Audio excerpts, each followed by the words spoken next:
Imagine free falling at 843 miles per hour for 4.5 minutes with blood filling your head while you're spinning uncontrollably like a balloon letting out air.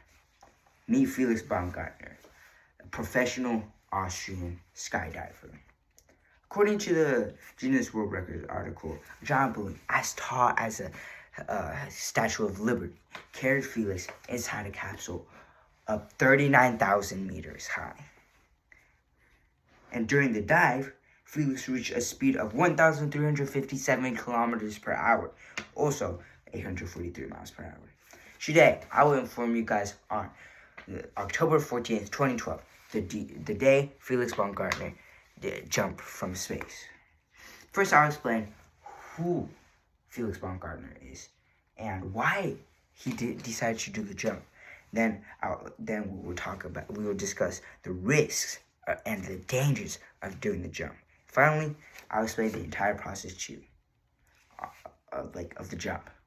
To start, Felix Baumgartner, born on April 20th, 1969, is famously known for his jump from space on October 14th, 2012. Although he died on July 17th from 2025 from a paragliding accident, he entered the International Air and Space Hall of Fame and currently holds 14 records.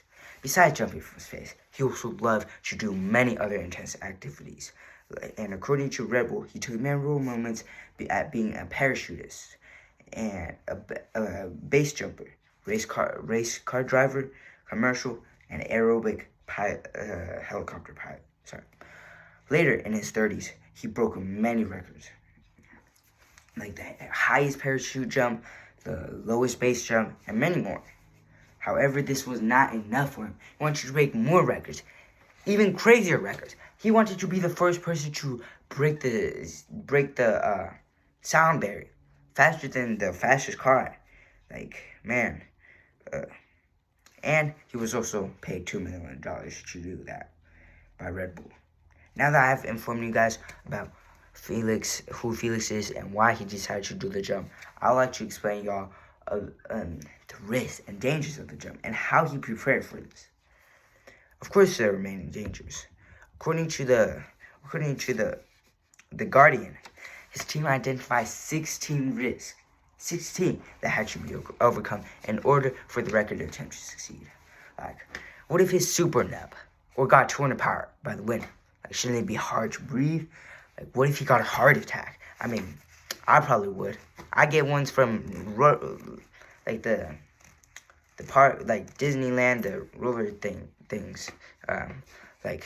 What if the G-force causes him to lose consciousness? Like, he's really high up, man. Like, doesn't the liquid in his body start to boil since he's going so fast? You know, while these dangers were all possibilities, the suit was made to handle it. It was built to handle high pressure, low temperatures, and protect him from shockwaves, and maintain his blood, provide him with enough oxygen. Felix still had to be aware of how spinning and a bunch of blood filling his head. Felix cannot rely on the suit. Clearly, in order to do this, he had to be prepared mentally and physically. He did a lot of training and preparation, practiced by jumping from 18 miles high, training his combat breathing, and was put in many uncomfortable situations. According to Red Bull, pushing him past the limit of panicking. So, training for 5 years, Felix had to understand what it felt like, and his body had to be disciplined in order to survive this thing, man. Like, most importantly, he had to be mentally ready. Night before the jump, could not get any sleep. Now that you know about the risks and preparations, let's see what actually happened. Okay.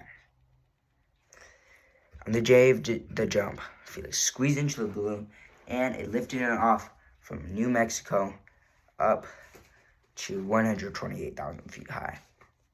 And it took about 2.5 hours to get there. So, as Felix was up in space, he exited the capsule and was basically standing on top of the world.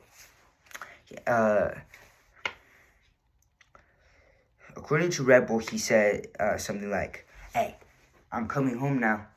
I know the whole world is watching, and I just wish that they could see what I see.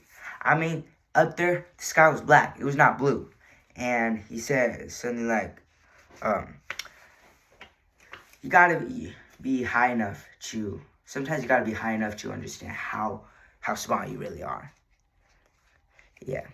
And so he just stood there, taking it all in. It's just amazing view, peaceful. And then he jumped.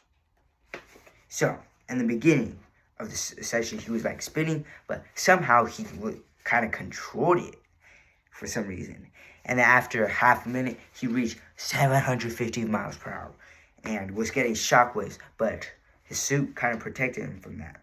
And according to Red Bull, after 1 minute and 20 seconds, he reached 62,000 feet, where blood is supposed to boil without the suit, if it wasn't for the suit.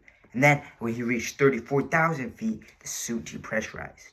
And at 9,000 feet, he opened his parachute, opened his mouth, and could breathe like the fresh air. According to Red Bull, again, he said something like about he said, to me, working on Red Bull Stratos was like I'm in prison for so many years. And then finally, when my parachute opened that day, I felt like the prison doors were open. Yeah. Hey. However, it was not over yet. He was still worried about messing up his landing. You know, landing is kind of hard when gliding. And so, but thankfully, as he was gliding around, he eventually landed perfectly on the jump without getting any harm. About 37 miles away from where he first launched up in there. But hey, man, just from that jump, Felix Baumgartner became the first man to break the sound barrier, the highest free fall, highest balloon flying, and man, like many more, you know. So today, I informed you all on October 14th, 2012, the day Felix Baumgartner jumped from space. On that day, training for like 5 years for that moment, he attempted one of the most dangerous tasks, right? Is to jump. He embraced himself, spinning violently through all the chaos around him for 4.5 minutes. He landed on the ground without a single scratch, just as he was when he left the ship. Baumgartner, man, the Austrian daredevil, fearless Felix, the man who left a record that would last forever, dude. Records never meant to be broken again. According to the BBC News, he was described as a symbol of courage and passion for extreme flights. Thank you.